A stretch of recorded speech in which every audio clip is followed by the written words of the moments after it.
नमस्कार, मी शामराव मोकाशी। हा व्हिडिओ पूर्ण प्रत्येकानं ऐका आणि लगेच सर्वांना शेअर करा। हा एक आरटीओ मधला एक राजरोसपणे घोटाळा चालवत होता आणि आरटीओ वाले न टेस्ट घेता कागदपत्र सुद्धा जी कागदपत्र घेणं आवश्यक आहेत ती सुद्धा न घेता 2000 खायचं पक्क लायसन द्यायचं। त्यांची ही फार मोठी मक्तेदारी आहे, लॉबी आहे। आता कायद्यानुसार काय आहे, एक त्याला पक्क लायसन देते वेळी 14 नंबर फॉर्म असतो, एक 15 नंबर फॉर्म असतो आणि 5 नंबर सर्टिफिकेट असतो। परंतु हे आरटीओ अधिकारी ते 14 नंबर आणि 15 नंबर हे ब्लँक असायचे, नुसते आपले कॅम्प्युटरमधनं काढून द्यायचं आणि 5 नंबर द्यायचं कुणाचंही नाव टाकून। मग ते कुणाचं असतं, मोटर ट्रेनिंग स्कूल चालकांना चांगलं ड्रायव्हर शिकवण्यासाठी त्यांना त्यांची फी घेण्यासाठी अधिकार दिलेले आहेत।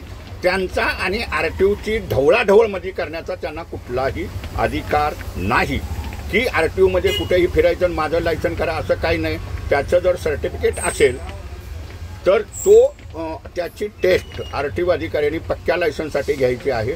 त्यानं गाडी व्यवस्थित चालवली तर त्याचं लायसन पोस्टानं 10 दिवसातच घरी येणार।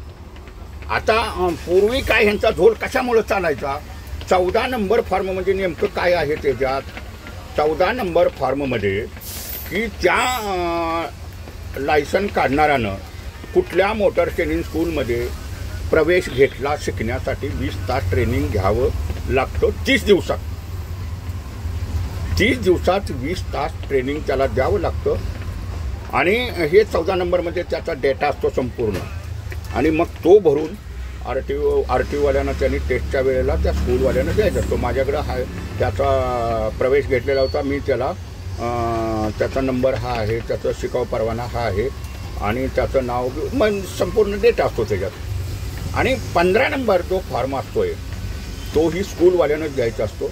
आता त्या 15 नंबरमध्ये नेमकं काय असतंय, तो फी कितीही घेऊ शकतो शिकवायची, त्याच्याशी आरटीओचा बी काय निर्बंध नाही, तो चांगला ड्रायव्हर त्यानं तयार करायचा आहे। आणि त्या 15 नंबरमध्ये त्यानं त्याच्याकडं प्रवेश घेतल्यानंतर पक्क लायसन काढण्यासाठी त्यानं शिकवायचं असतं, 30 दिवसात शिकवायचं असतं। म्हणजे काय 2 दिवसात आणि एका दिवसात ते द्यायचं नसतं तसं की बाबा दररोजचं किती 45 मिनटं शिकवलं काय 1 तास शिकवलं, असं 20 तासाचं नियम आहे। आणि ती डेट वाईज त्यांनी त्याच्यात टायमिंग आणि ती त्याच्यात येतं, कुठल्या वेळेला सकाळी शिकवलं, दुपारी शिकवली की संध्याकाळी शिकवली, गाडी त्यानं 1 तास शिकवली, कुठला तारीख आहे हे 15 नंबर येतं आणि 5 नंबर हे फायनल सर्टिफिकेट असतं।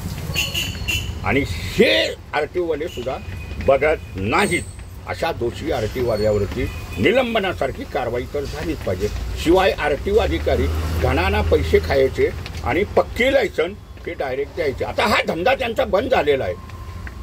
जर आरटीओवाल्यांच्याकडं 14 नंबर 15 नंबर आणि 5 नंबर जर नसेल, तो लॉबिंग केलेला त्याची सर्व खातरजमा त्यांनी करायची आणि त्याची टेस्ट घ्यायची। म्हणजे 14, 15 आणि 5 नंबर दिला म्हणजे टेस्ट घ्यायची नाही असं नाही, टेस्ट घ्यायचीच आहे जर त्यानं गाडी चालवली तरच। आणि जर ते 14 नंबर आणि 15 नंबर नसतील, 5 नंबर नसतील आणि आरटीओवाल्यानं त्याला पास केला आणि ते लॉबिंगमधनं तपासलं जाणार कुठल्या अधिकाऱ्यानं हे लायसन दिलेलं आहे आणि तो लॉबिंगमध्ये कुठली कागदपत्र आहे ती ऑनलाईनला कागदपत्र दिसतात, त्यात तो अधिकारी सस्पेंड होणार। शिवाय जे मोटर ट्रेनिंग स्कूलवाले आहेत त्यांची जबाबदारी एवढीच आहे, त्यांना आरटीओ विभागानं लायसन दिलेले आहेत, परमिशन दिलेले आहेत, ते फी कितीही घेऊ शकतात, पण ड्रायव्हर चांगला करायचा आहे हा एवढाच त्यांचा रोल आहे। हेही मात्र प्रत्येकानं लक्षात ठेवा। प्रत्येकानं हा व्हिडिओ शेअर करा आणि आरटीओची मक्तेदारी ही मोडून काढायची आहे। कायद्यानुसार काम झालं पाहिजे। 14 नंबर 15 नंबर आणि 5 नंबर नसेल आणि आरटीओनं टेस्ट नाही घेता लायसन दिलं तर आरटीओवाल्यांची नोकरी घालवण्यासाठी प्रूफ आपण तयार करायचे आहेत। धन्यवाद। हा व्हिडिओ शेअर करा।